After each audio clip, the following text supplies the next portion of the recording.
দর্শক এর চেয়ারে একটা ডাইনিং টেবিল দেখাবো, অনেক লাক্সারি টাইপের। যাদের নাকি ফ্যামিলিতে সদস্য বেশি তারা কিন্তু এরকম এর চেয়ারের মাস্টার চেয়ার সহ কিন্তু আমাদের থেকে একটা ডাইনিং টেবিল নিতে পারেন।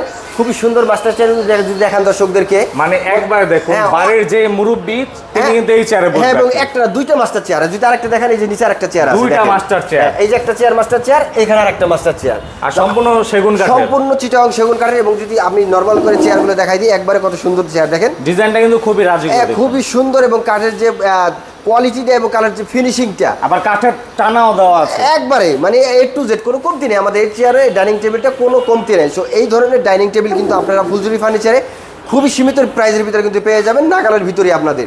সো যদি টপটা একটু দেখা দেন দর্শকদেরকে, আমাদের টপের সাইজটা হচ্ছে 4 ফিট বাই 7 ফিট, মানে বিশাল বড়, বিশাল বড়। এবং এই ধরনের ডাইনিং কিন্তু আমাদের ফুলঝুরি ফার্নিচার প্রতিনিয়ত আমরা দিয়ে থাকি। আর এমনিতে হচ্ছে গ্লাসটা কত এমএম ভাই? গ্লাসটা থাকবে 10 mm এবং মানে ভাঙার চান্স নেই, না ভাঙার কোনো চান্স নাই। এই ধরনের নতুন নতুন কালেকশন পেতে আমাদের ফুলঝুরির সঙ্গে থাকবেন এবং ফুলঝুরি ফার্নিচারে আসবেন, দেখবেন, বুঝবেন এবং নিয়ে যাবেন। আর অ্যাড্রেসটা যদি বলে দিই, ঢাকা উত্তর বাড্ডা জেনারেল হসপিটালের ঠিক অপোজিটে আমাদের 4 তলা বিশিষ্ট ভবন ফুলঝুরি ফার্নিচার। এখানে আসলে কিন্তু আপনারা A to Z home furniture সব ধরনের ফার্নিচার কিন্তু পেয়ে যাবেন।